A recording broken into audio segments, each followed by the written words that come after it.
بسم اللہ الرحمن الرحیم۔ السلام علیکم۔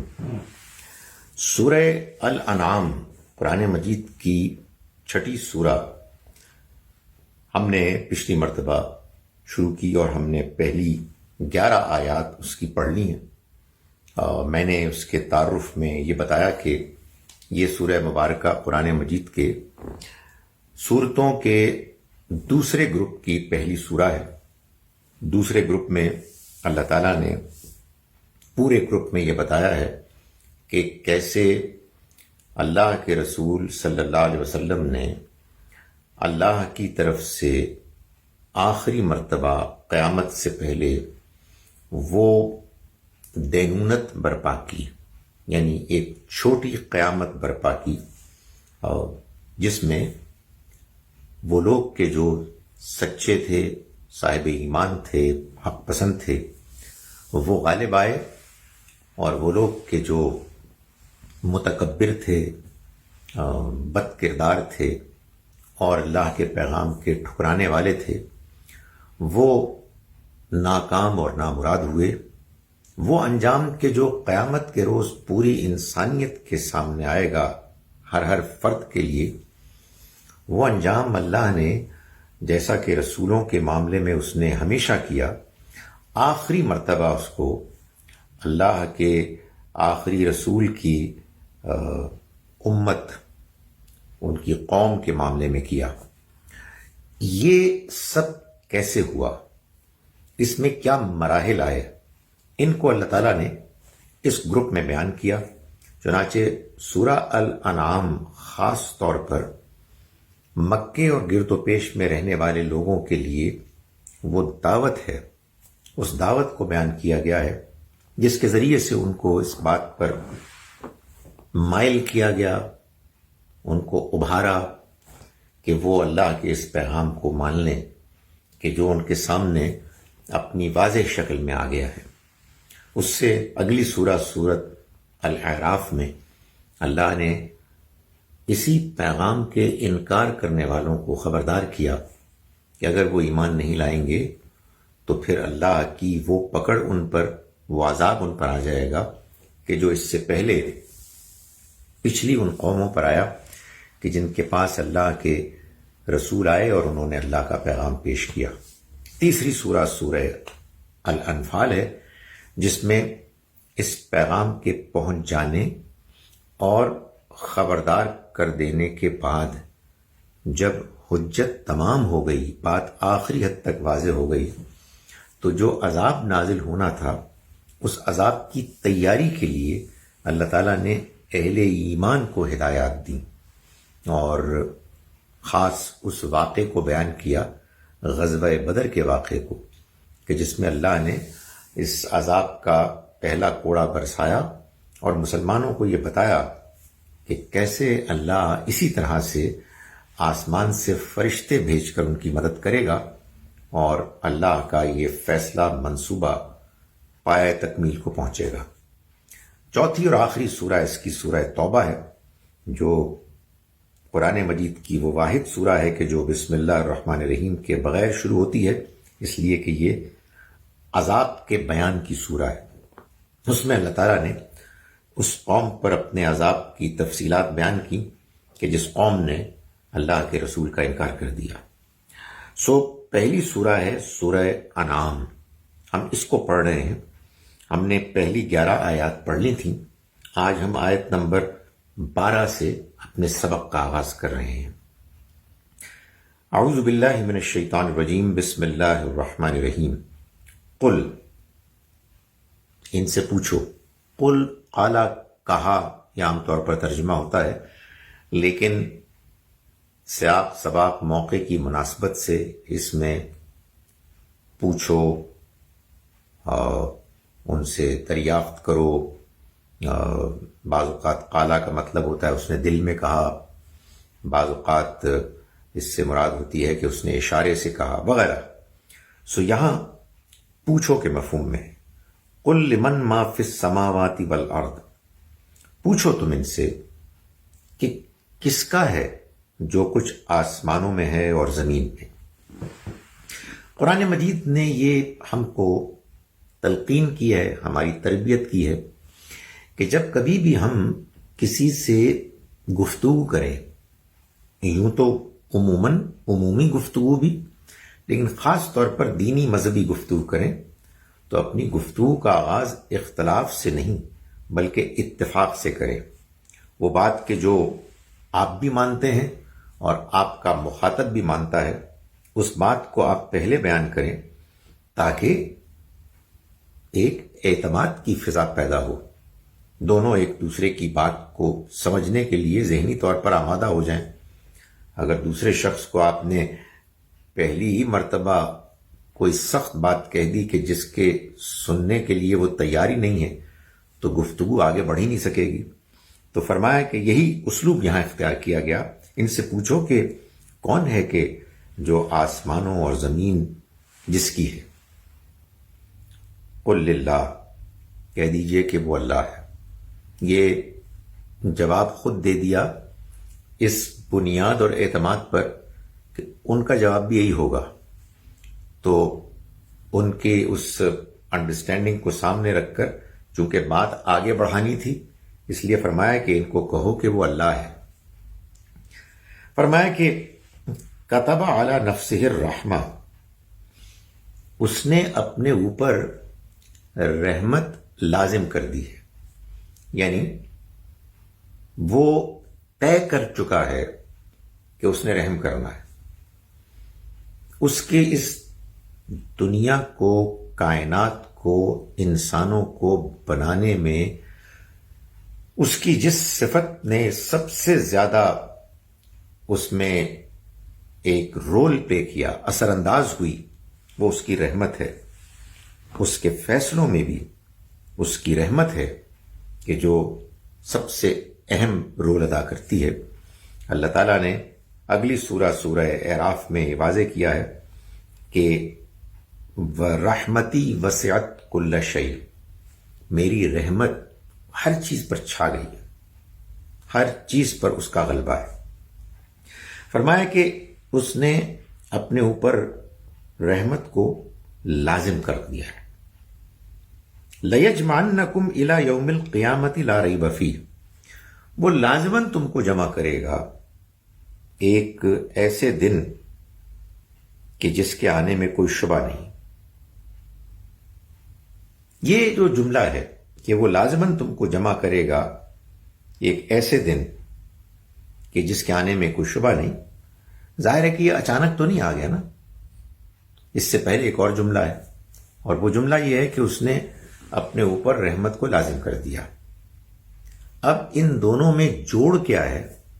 یہ جو قرآن کے بیان میں، اس کے ٹیکسٹ میں جو ہم بار بار گزارش کرتے ہیں کہ نظم ہے، اس کا ایک اہم پہلو یہ ہے کہ جملے سے جملہ جڑا ہوا ہوتا ہے، مربوط ہوتا ہے، ایک بات سے دوسری بات پروسیڈ کرتی ہے، وہ آپس میں ایک دوسرے سے غیر متعلق نہیں ہوتے، اگرچہ کہ بعض اوقات چنانچہ اس وجہ سے اس طرح کے الفاظ نہیں ہوتے، بلکہ ان کا ایک کے بعد دوسرے کا آنا ایک ترتیب سے خود بیان کر رہا ہوتا ہے کہ ان کے درمیان گہرا تعلق ہے۔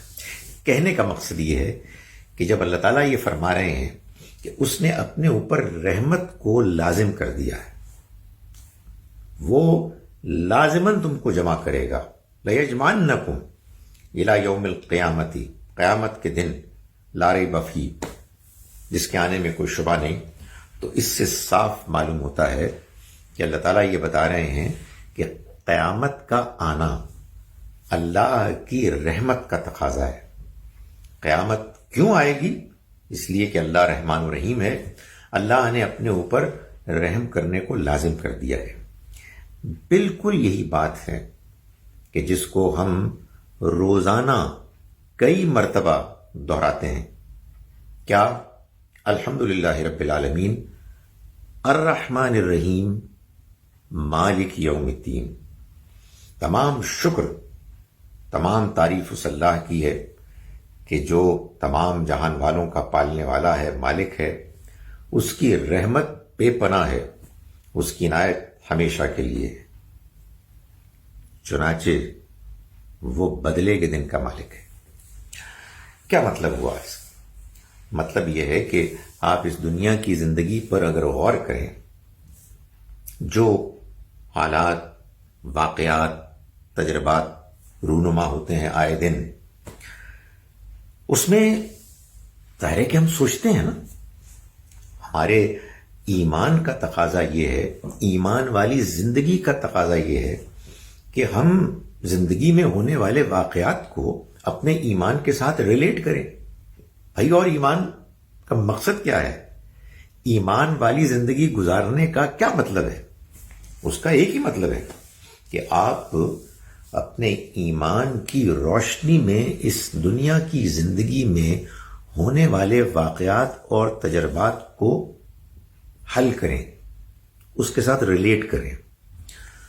دنیا میں اللہ کی نعمتیں ہیں، اللہ کی مہربانیاں ہیں، اللہ تعالیٰ ہمیں رزق فراہم کرتا ہے، رشتے ناتے دیتا ہے، ہمیں ہماری شخصیت میں بہت سی اس نے مہربانیاں کی ہیں، وغیرہ وغیرہ۔ مگر یہی نہیں ہے، سٹوری یہی ختم نہیں ہوتی، بلکہ یہ حقیقت ہے کہ دنیا میں بڑے مسائل ہیں، بڑی پریشانیاں ہیں، بڑے غم ہیں، بڑے ظلم ہیں۔ آدمی جب ان کو دیکھتا ہے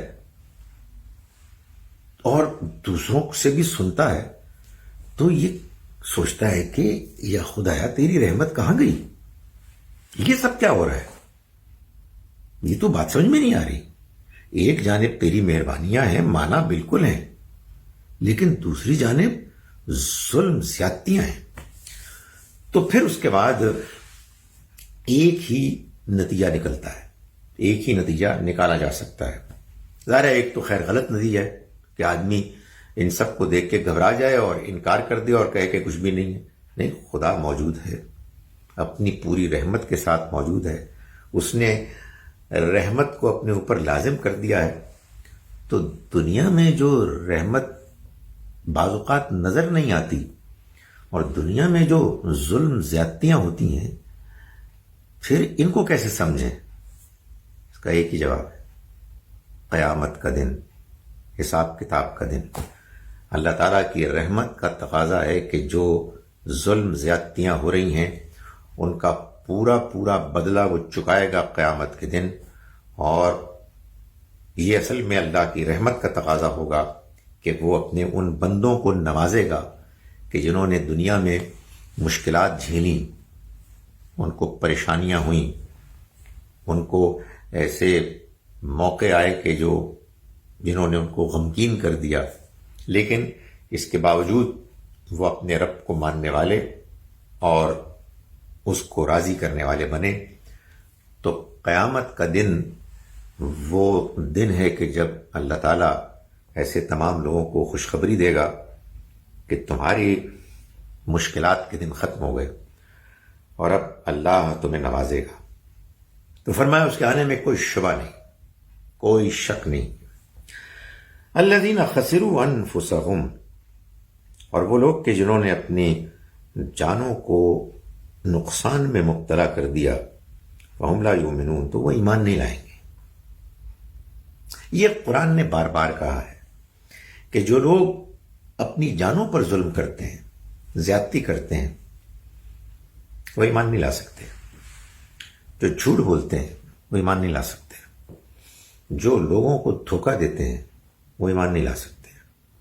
جو لوگوں پر ظلم کرتے ہیں، تکبر کرتے ہیں، گندے لوگ ہیں، جن کے اندر خدا خوفی نہیں ہے، جو دوسرے انسانوں کے ساتھ ہمدرد نہیں ہے، وہ ظالم لوگ ہیں۔ اور وہ ظلم کس پر کرتے ہیں؟ کسی پہ نہیں کرتے، اپنے اوپر کرتے ہیں۔ ظلموا انفسہم، یہاں فرمایا خسروا انفسہم، جو اپنے آپ کو نقصان میں مبتلا کرتے ہیں، یعنی غلط کام کرتے ہیں، حرام خوری کرتے ہیں، لوگوں کا مذاق اڑاتے ہیں، جھوٹ بولتے ہیں، ڈرامہ کرتے ہیں، ہو کچھ رہا ہے حقیقت میں اور سامنے کچھ اور پیش کر رہے ہیں۔ تو وہ کیا کر رہے ہیں؟ وہ دھیرے دھیرے اپنے اندر کے انسان کو کھا رہے ہیں، اس کا خاتمہ کر رہے ہیں۔ یہ لوگ ایمان نہیں لائیں گے، اس لیے کہ قرآن مجید نے یہ بات واضح طور پر بتا دی ہے کہ ایمان وہ روشنی ہے، ایمان وہ نعمت ہے جو صرف ان لوگوں کو ملے گی جن کا دل پاک صاف ہوگا۔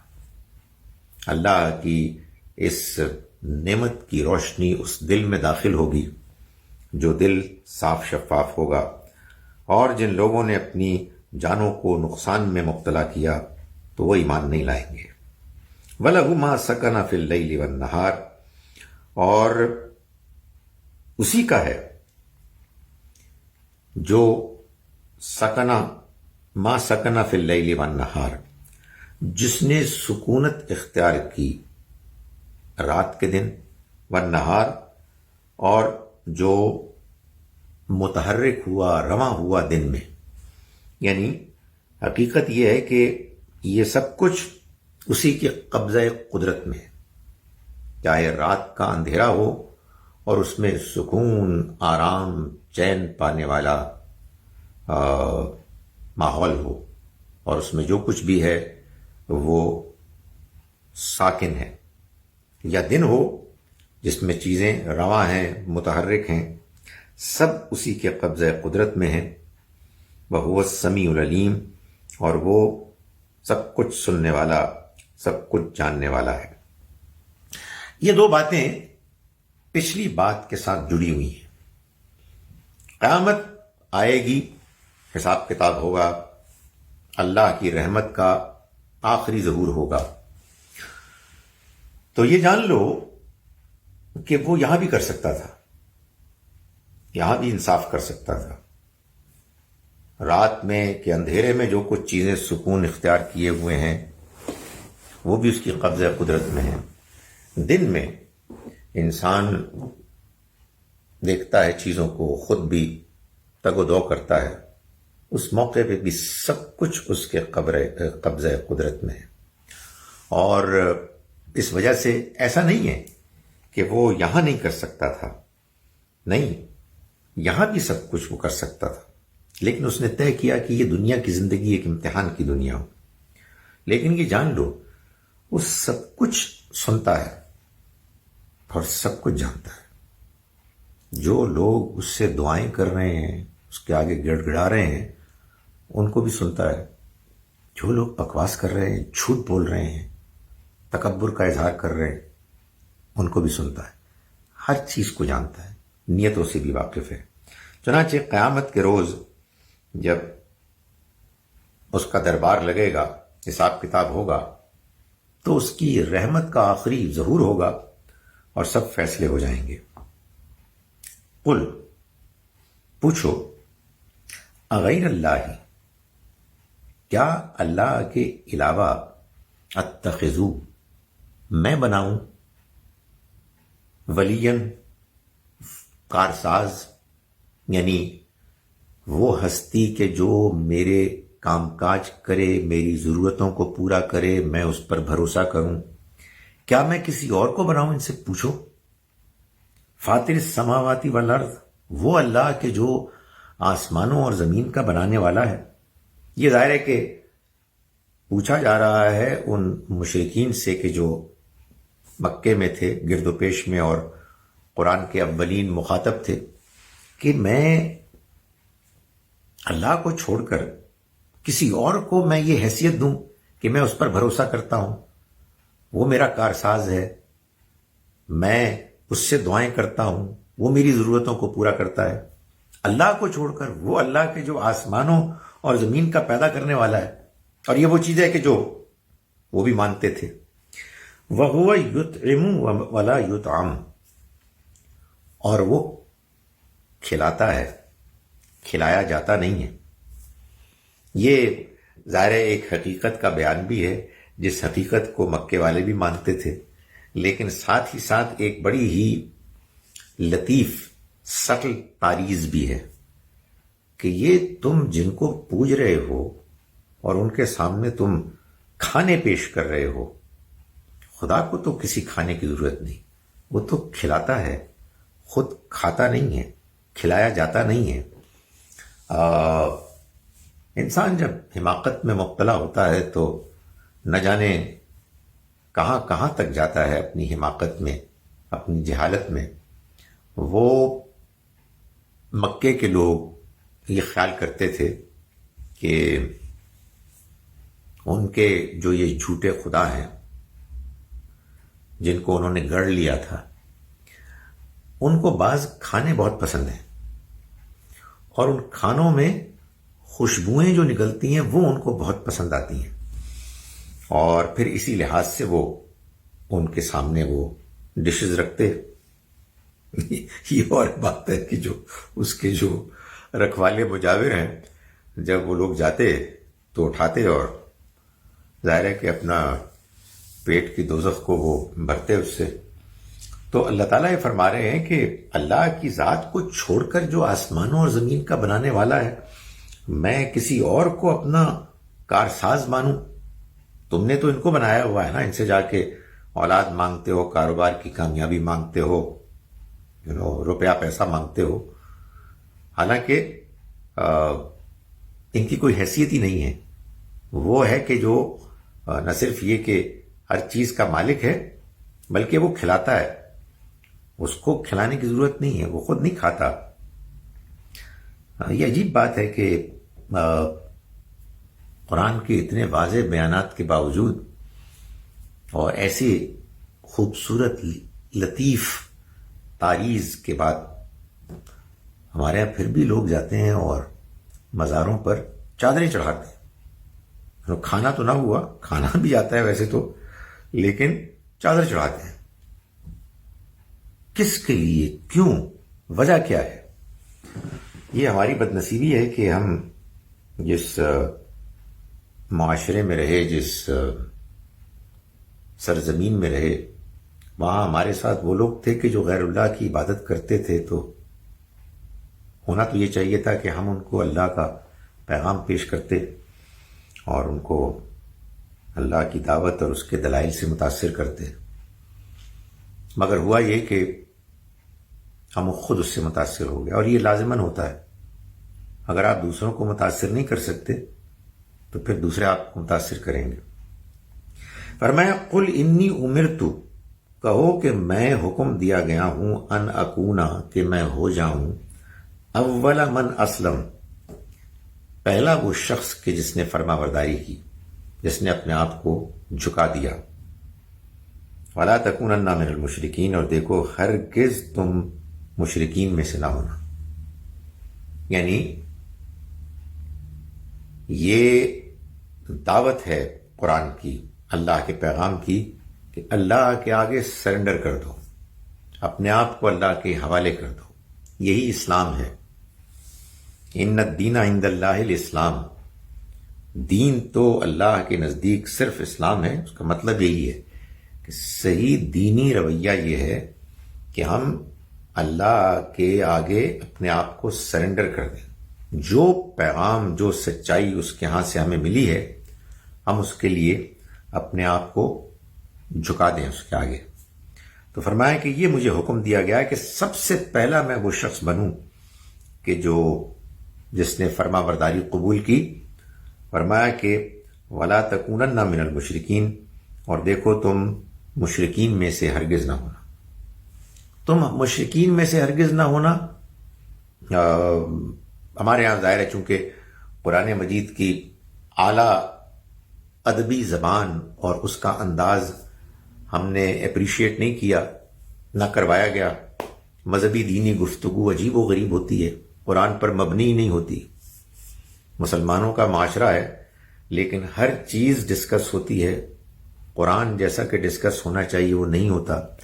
تو ہوتا کیا ہے کہ جب کسی کو اللہ توفیق دیتا ہے کہ وہ قرآن پڑھے تو اس کو قرآن کی زبان اور اس کے بیانات میں بہت سی ایسی الجھنیں ہوتی ہیں، اس کو باتیں سمجھ میں نہیں آتی.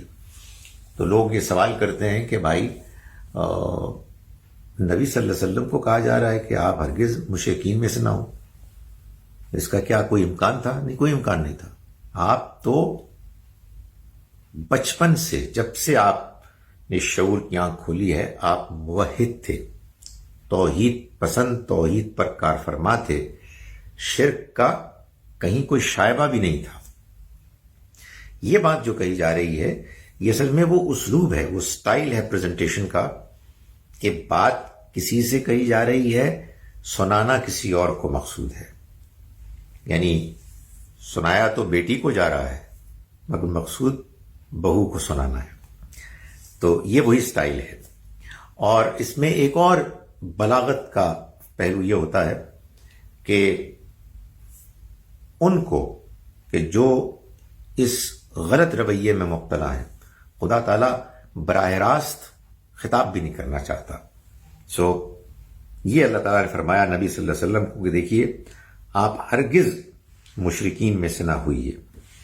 قل کہیے انی اخاف ان عصیت، مجھے اندیشہ ہے کہ اگر میں نے نافرمانی کی ربی اپنے رب کی، عذاب یوم عظیم، ایک بڑے دن کے عذاب کا. یعنی میں کوئی ایکسیپشن نہیں ہوں. ایسا نہیں ہے کہ میں جو چاہے کروں مجھے میرے سے پوچھ گچھ نہیں ہوگی. میں تو سب سے پہلا فرما برداری اختیار کرنے والا ہوں.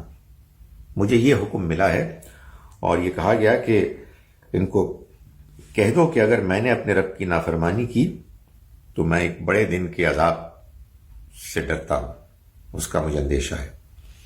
بڑے دن یعنی وہ دن جس میں عذاب بہت بڑا ہوگا، اور وہ دن ویسے بھی ظاہر ہے بڑا ہوگا کہ سب حساب کتاب ہوگا. تو میں تو کسی صورت بھی تمہاری بات نہیں مان سکتا، اس کا کوئی امکان نہیں.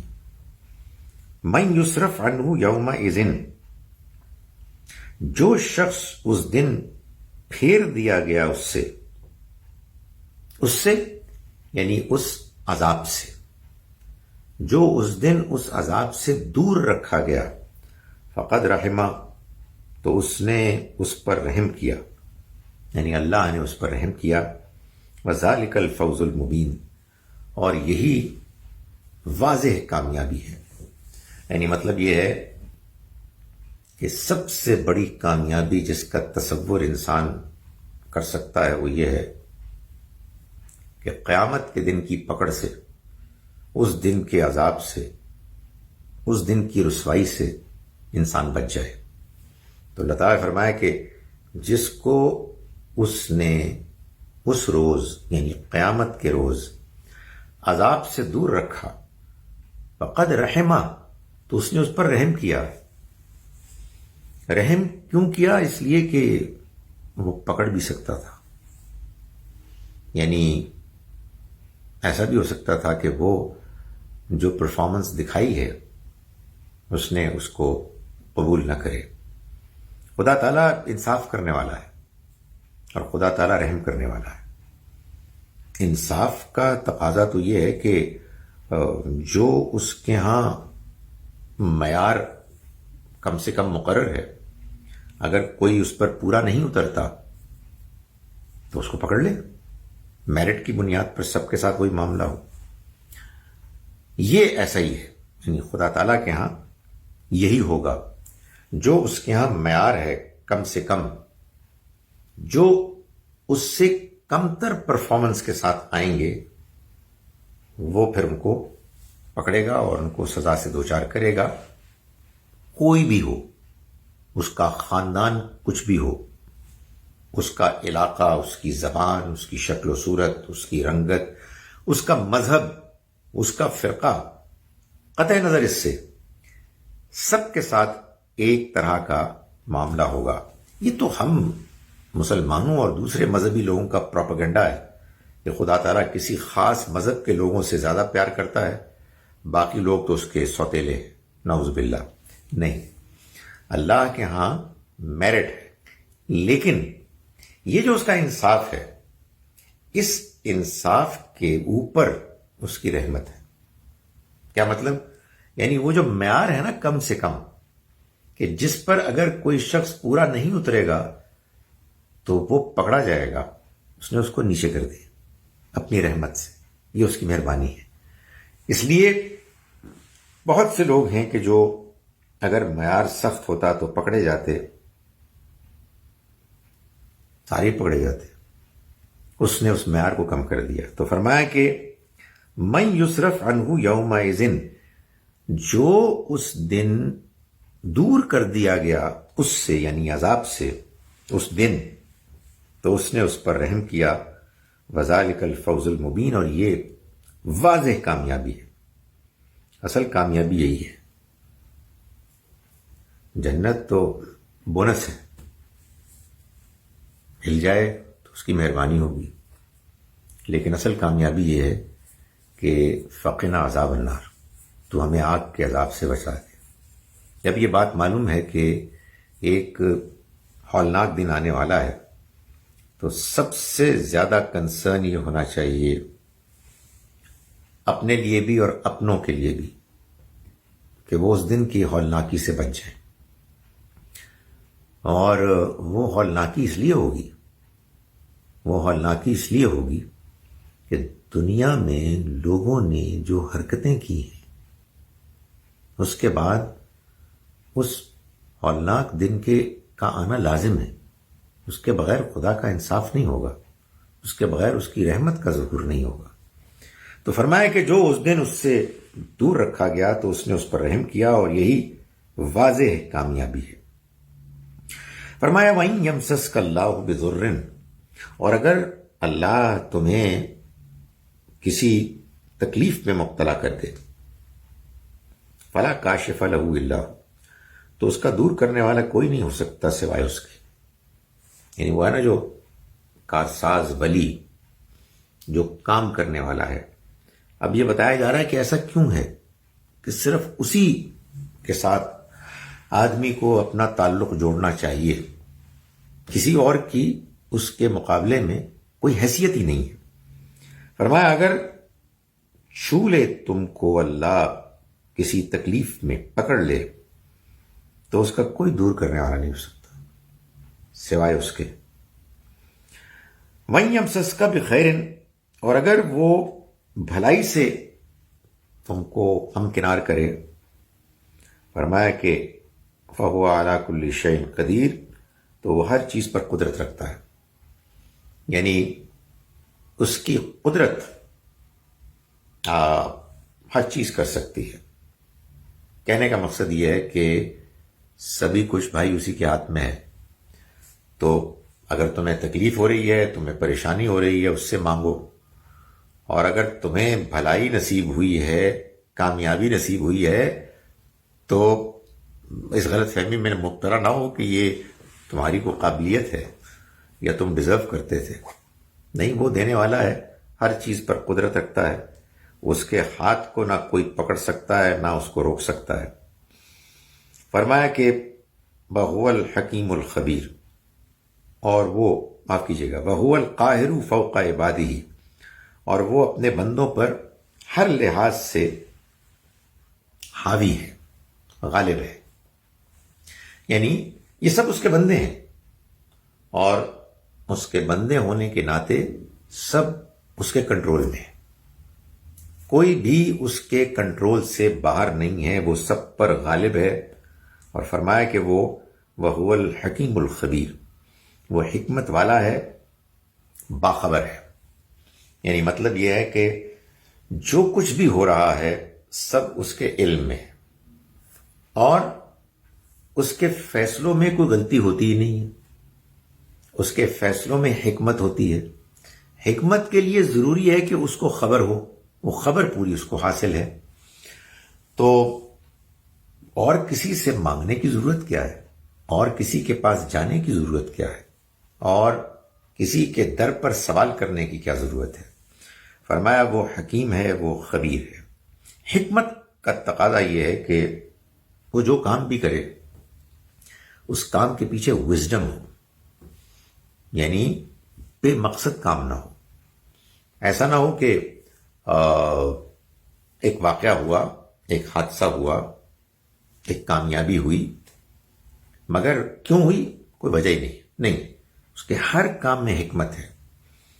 اللہ کی اس حکمت کی صفت پر ایمان لانے کا مطلب یہی ہے کہ ہم اپنی زندگی میں جو بھی حالات واقعات ہم کو درپیش ہوتے ہیں، ہم ان کے بارے میں یہ جانیں سمجھیں، ایمان رکھیں کہ اگرچہ کہ بعض اوقات ہمیں سمجھ میں نہیں آتا کہ ایسا کیوں ہو رہا ہے، مگر اس کا فیصلہ ہے جو ہر چیز پر قدرت رکھتا ہے، ہم پر غالب ہے، تو وہ حکیم بھی ہے، اس لیے اس کا فیصلہ غلط نہیں ہو سکتا۔ ہم دعا کریں کہ اللہ ہمیں وہ حکمت بتا بھی دے۔ ظاہر ہے کبھی ہم جان بھی لیتے ہیں لیکن تھوڑا جانتے ہیں، اصل میں تو وہی ہے کہ جو سب کچھ جانتا ہے۔ قل ای شیء اکبر شہادتاً، ان سے پوچھو کہ کون سی چیز ہے کہ جو گواہی کے لحاظ سے سب سے بڑھ کر ہے۔ گواہی یعنی آپ کو ایک حقیقت کے بارے میں کنفرمیشن کرنی ہے کہ یہ ریالٹی ہے یا نہیں ہے۔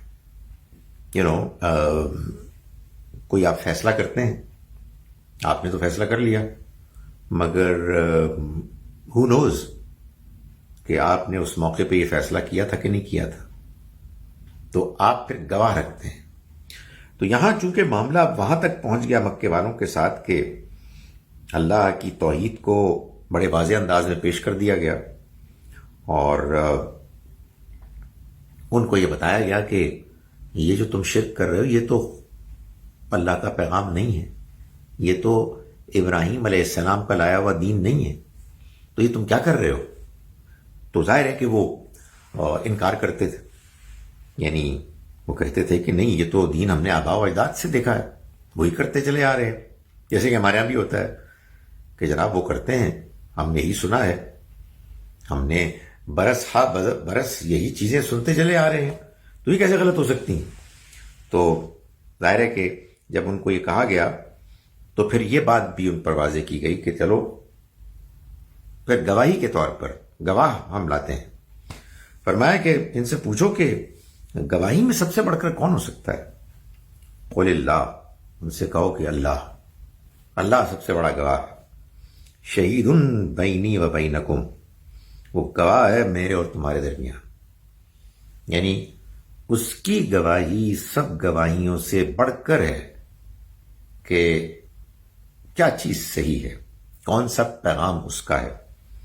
فرمایا وَأُوحِیَ إِلَيَّ هَذَا الْقُرْآنُ، اس نے وحی کی مجھ پر اس قرآن کی، لِأُنذِرَكُمْ بِهِ، کہ میں خبردار کروں تم کو اس کے ذریعے سے، یعنی اس قرآن کے ذریعے سے، اور وَمَن بَلَغَ، ان کو بھی جن کو یہ پہنچا، یعنی اللہ تعالیٰ نے نبی صلی اللہ علیہ وسلم سے یہ تقاضا کیا کہ وہ خبردار کریں، لوگوں کو دعوت دیں۔ کیسے دیں؟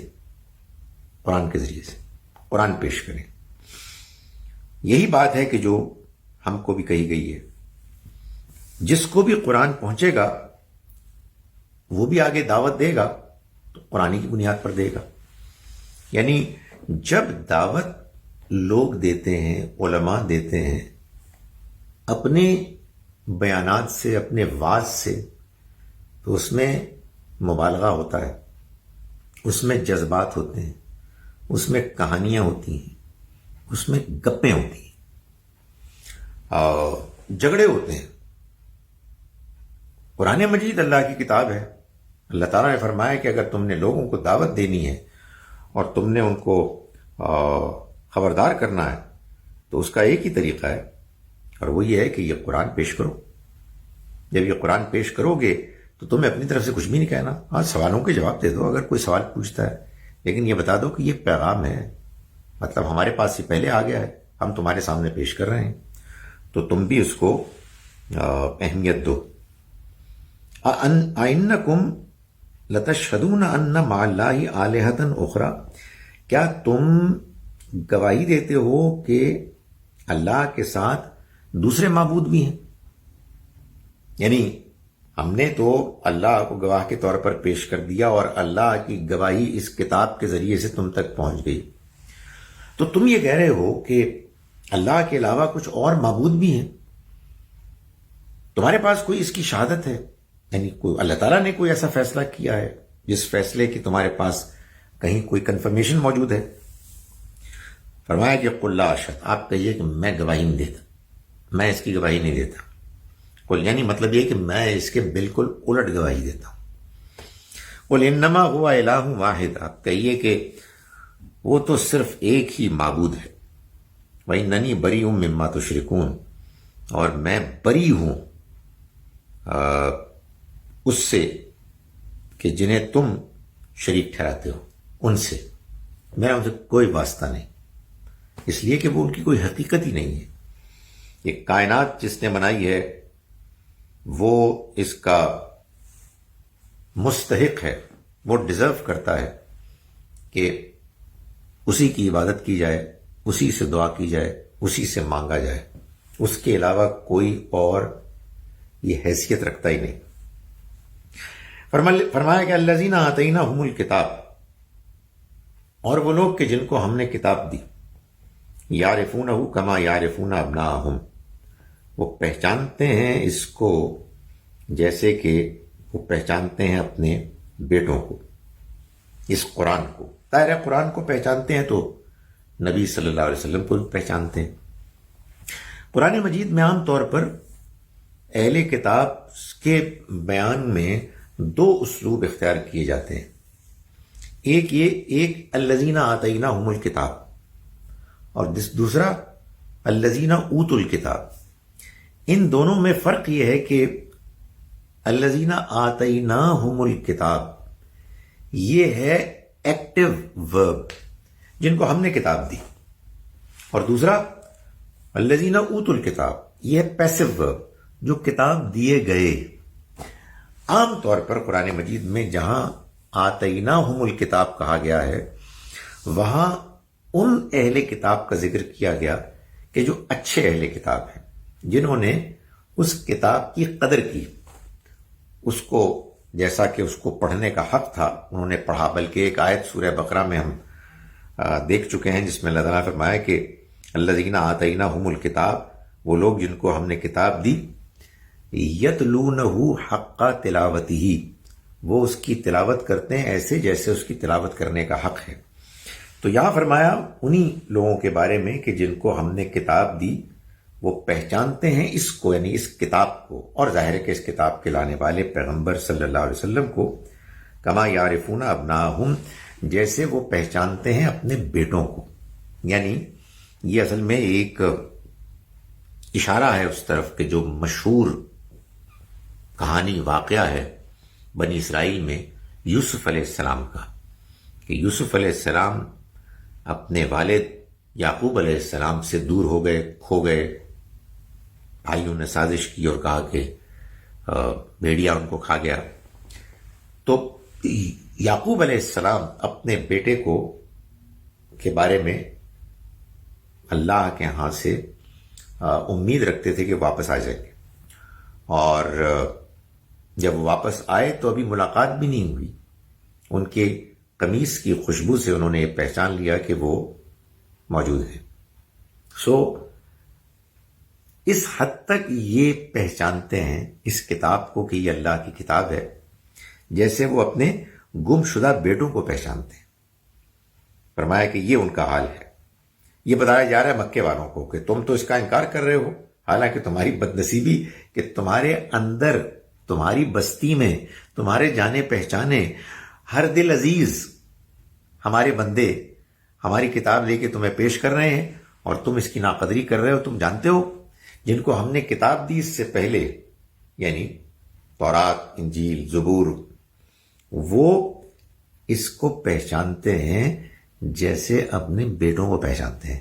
جیسے کوئی بیٹا کھو جائے اور پھر واپس آئے تو باپ ماں کہیں کہ یہ تو ہمارا بیٹا ہے. بالکل ایسے ہی یہ کتاب ابھی نہیں آئی تھی تو اللہ نے اس کتاب کا ایسا تعارف کرایا تھا پچھلی کتابوں میں ان لوگوں کو کہ جب وہ کتاب آ گئی تو انہوں نے اس کو ایسے پہچانا جیسے کہ اس کا انتظار تھا بے چینی سے. لیکن سب اہل کتاب تو ایسے نہیں تھے. فرمایا کہ الذین خسروا انفسهم فهم لا یؤمنون، وہ لوگ کہ جنہوں نے اپنی جانوں پر ظلم کیا، جانوں کا نقصان کیا تو وہ ایمان نہیں لائیں گے. یہ وہی بات ہے جو بھی پیچھے ہوئی مکے والوں کے لیے، یہی بات اہل کتاب کے لیے بھی ہوئی کہ آپ کو اگر دنیاوی جو طور طریقے ہیں منفی، جھوٹ، بد اخلاقی، بے حیائی، دھوکہ، ظلم، تکبر، شرک، فراڈ، رشوت وغیرہ وغیرہ، حرام خوری. اگر اس میں وہ کوئی شخص ملوث ہو جائے تو چاہے وہ اہل کتاب میں سے ہو، چاہے کہیں اور سے ہو، چاہے مسلمان ہو، وہ ایمان نہیں لائے گا. اس کے اندر ایمان کی روشنی داخل نہیں ہو سکتی، اس لیے کہ وہ پردہ، وہ انسان کے آگے زنگ ہے کہ جو آ جاتا ہے، جو روک دیتا ہے پھر ایمان کی روشنی کو داخل ہونے سے. تو فرمایا کہ الذین خسروا انفسهم فهم لا یؤمنون ومن اظلم ممن افترى علی اللہ کذبا او کذب بآیاتہ. اس شخص سے بڑھ کر ظالم کون ہوگا جو اللہ پر جھوٹ باندھے یا اس کی آیتوں کو جھٹلا دے. یعنی مطلب یہ ہے کہ یہ لوگ شرک پر اصرار کرتے ہیں، تو اب اندازہ کرو کہ اس سے زیادہ کون ظالم ہو سکتا ہے کہ جو اللہ پر جھوٹ باندھے، یعنی یہ کلیم کرے کہ یہ بھی معبود ہیں اور ان کی پرستش بھی ہونی چاہیے، یہ اللہ کا دین ہے، یا او کذب بآیاتی، یا اس کی آیات کو جھٹلائے. اس کی آیات اس کے پاس آ گئی ہیں، وہ ان کا انکار کر رہا ہے. انہ لا یفلح الظالمون، ظالم فلاح نہیں پا سکتے. اور ظالم میں نے بتا دیا کون ہے، الذین ظلموا انفسهم، وہ لوگ کہ اپنی جانوں پر ظلم کرتے ہیں، جھوٹ بولتے ہیں، دھوکہ دیتے ہیں، بد اخلاقی کرتے ہیں، اپنی فطرت کو بگاڑ دیتے ہیں. وَيَوْمَ نَحْشُرُهُمْ جَمِيعًا، اور خیال کرو اس دن کا جس دن ہم جمع کریں گے ان کو، سب کے سب کو. ان سب کے سب کو یعنی خدا کے ساتھ شریک ٹھہرانے والوں کو بھی، اللہ کی آیات کا انکار کرنے والوں کو بھی، قیامت کا انکار کرنے والوں کو بھی. اگرچہ کہ یہ سب ایک ہی تھے، لیکن مختلف انسانوں میں، گروہوں میں کسی ایک کا رنگ زیادہ نمایاں تھا. تو یہ سارے کے سارے ہیں وہ جن کو ہم اکٹھا کریں گے. ثم نقول للذین اشرکوا، پھر ہم کہیں گے ان لوگوں سے کہ جنہوں نے شرک کیا، این شرکاؤکم الذین کنتم تزعمون، کہاں ہیں وہ شریک کہ جن کے بارے میں تم گمان کرتے تھے. یعنی تم گمان کرتے تھے کہ اللہ کے شریک ہیں اور یہ ہمیں بچا لیں گے. تو قیامت کے روز یہ اللہ تعالیٰ ان سے پوچھے گا کہ وہ کہاں ہیں جنہیں تم گمان کرتے تھے کہ یہ اللہ کے ساتھی ہیں اور تمہارے کام آئیں گے.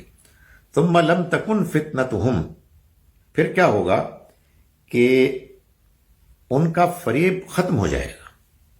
لم تکن فتنتہم، نہیں ہوگا ان کا فریب، الا ان قالوا، مگر یہ کہ وہ کہیں گے، واللہ، اللہ کی قسم، ربنا، ہمارا رب یعنی اللہ ہمارے رب کی قسم، ما کننا مشرکین، ہم مشرک نہیں تھے. جھوٹ بولیں گے. قرآن میں بعض اوقات بعض جگہوں پر یہ بھی آیا ہے کہ وہ ان سے مدد مانگیں گے، اور بعض اوقات یہ بھی آیا ہے جیسے یہاں ہے کہ وہ انکار کر دیں گے. معلوم ہوتا ہے کہ یہ مختلف موقعوں کی بات ہے. بوکھلاہٹ میں جہاں جس طرح سے ان کو کامیابی ملنے کا یا اللہ کی پکڑ سے بچنے کا امکان نظر آئے گا، وہ اس کے لیے کوشش جتن کریں گے. انظر، دیکھو، کیف کذبوا علی انفسہم، کیسے انہوں نے خود اپنے اوپر جھوٹ بولا، یعنی ان ظالم لوگوں نے. وضل عنہم، اور دور ہو گئے، ہوا ہو گئے، غائب ہو گئے ان سے، ما کانوا یفترون، وہ سب جو یہ افطرا کرتے تھے، جھوٹ باندھتے تھے. یعنی وہ سارے سہارے ختم ہو گئے، وہ جو ان کے ذہن میں تھا کہ یہ ہمارے مددگار ہیں، وہ سب کچھ ان سے کھو گیا. قیامت کے روز اب بے بسی کے ساتھ وہ اللہ کے سامنے کھڑے ہوں گے اور ان کا کوئی ان کو پوچھنے والا، ان کی مدد کو آنے والا نہ ہوگا. ہم ان آیات کا ترجمہ ایک مرتبہ پھر کر رہے ہیں جو ہم نے آج پڑھی. ہم نے آج کا سبق شروع کیا آیت نمبر 12 سے سورہ انعام کی. اعوذ باللہ من الشیطان الرجیم، بسم اللہ الرحمن الرحیم۔ قل لمن ما فی السماوات والارض، پوچھیں کہ کون ہے کہ آسمان اور زمین جس کے ہیں۔ قل للہ، آپ کہہ دیجئے وہ اللہ ہے۔ کتب علی نفسہ الرحمہ، اس نے اپنے اوپر رحمت کو لازم کر دیا۔ لیجمعنکم، وہ لازماً جمع کرے گا تم کو، الی یوم القیامہ، قیامت کے دن کے لیے، لا ریب فیہ، جس کے آنے میں کوئی شک نہیں۔ الذین خسروا انفسہم، وہ لوگ کہ جنہوں نے اپنی جانوں کا نقصان کیا، فہم لا یؤمنون، تو وہ ایمان نہیں لائیں گے۔ وَلَهُ مَا سَكَنَ فِي اللَّيْلِ وَالنَّهَارِ، اسی کا ہے، اسی کے قدرت میں ہے جو کچھ پرسکون ہوا رات کے وقت اور جو متحرک ہوا دن کے وقت۔ وَهُوَ السَّمِيعُ الْعَلِيمُ، اور وہ سننے والا ہے سب کچھ اور جاننے والا ہے۔ قل، کہو، اغیر اللہ، کیا اللہ کے علاوہ اتخذ، میں بناؤں، ولیجن، کارساز، کام آنے والا، فاطر السماوات والارض، اس اللہ کے علاوہ کہ جو آسمانوں اور زمین کا بنانے والا ہے۔ وَهُوَ يُطْعِمُ وَلَا يُطْعَمُ، اور وہ کھلاتا ہے، کھلایا جاتا نہیں۔ قل انی امرت، ان سے کہو کہ میں تو حکم دیا گیا ہوں، ان اکون اول من اسلم، کہ میں ہو جاؤں پہلا وہ شخص کہ جس نے فرما برداری قبول کی۔ ولا تکونن من المشرکین، اور دیکھو مشرکوں میں سے ہرگز نہ ہونا۔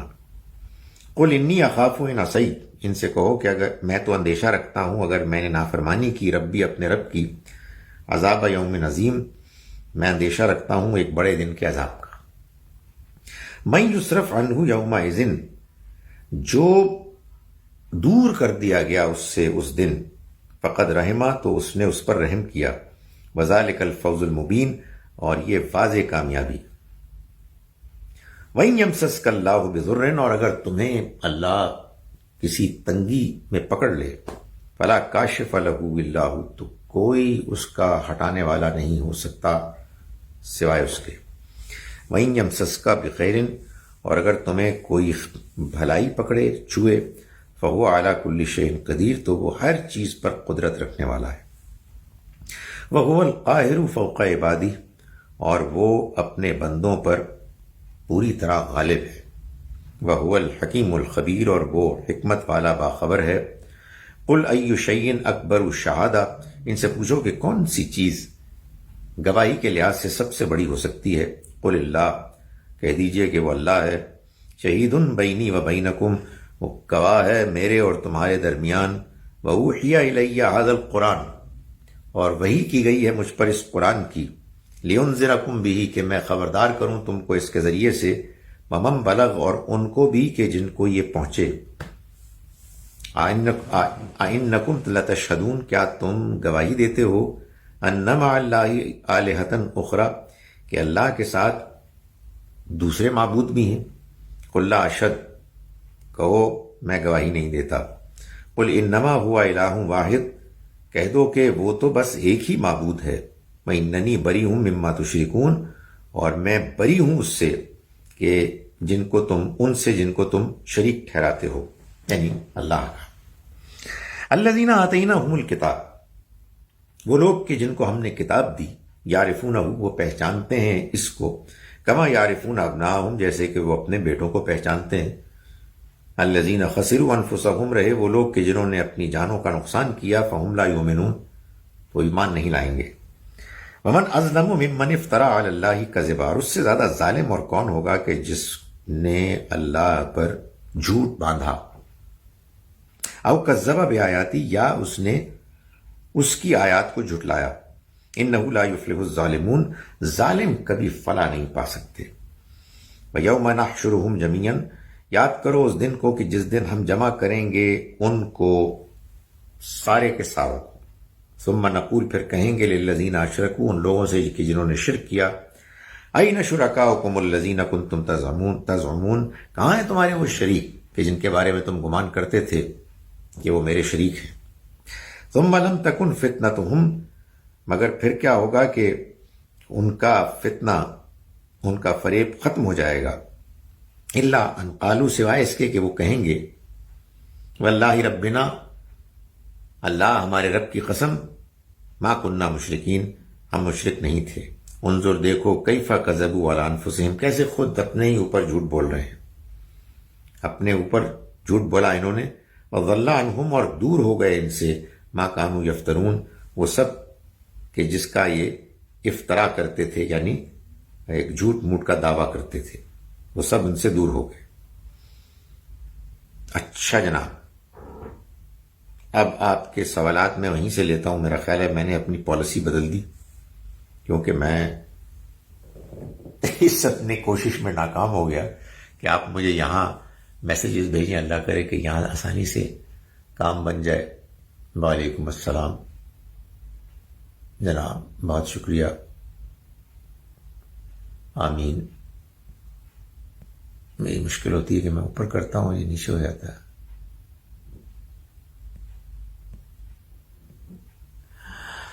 اللہ تبارک و تعالی رکھے، شاد و آباد رکھے. جزاک اللہ، عافیت والی زندگی عطا فرمائے. آمین.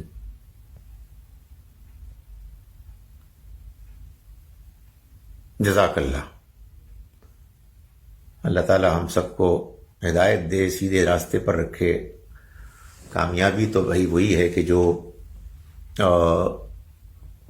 آدمی کو منزل مقصود تک لے جائے.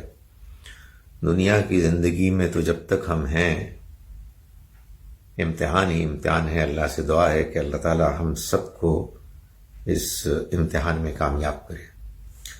السلام علیکم ورحمۃ اللہ وبرکاتہ.